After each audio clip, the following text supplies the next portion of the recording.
ভাই আমার একটা ভুলের কারণে আমার এই প্রোফাইলে ইস্যু চলে আসছে, কপিরাইট চলে আসছে। আমি এই ভুলটি আর কখনো করব না, এই প্রতিজ্ঞা করতেছি।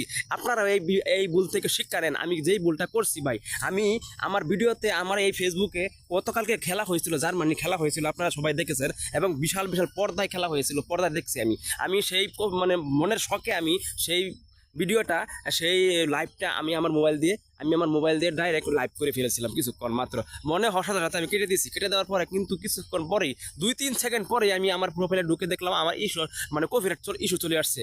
এই কাজটি কখনো করবেন না ভাই। অন্যের ভিডিও মানে সীমা লঙ্ঘন করবেন না। ফেসবুকের যে নীতিমালা আছে, নীতিমালার বাইরে কোনো কাজ করবেন না ভাই, তাহলে কিন্তু আপনি ফেসবুকে কাজ করতে পারবেন না। তাই নীতিমালা জেনে তারপরে ঢুকবেন। আমি আগে জানতাম, কিন্তু এটা আমি স্মরণ ছিল না যে এই লাইভটা করলে আপনার শেয়ার করলে আমার কপি চলে আসবো, কপিরাইট চলে আসবো। কিন্তু এখন বুঝতেছি চলে আসছে। তাই আপনাদেরকে সতর্ক করে দিলাম, আপনারা এই ভিডিওটা শেয়ার করে দেন এবং কিভাবে সমাধান করা যায় সেটাও আপনি বলে দেন।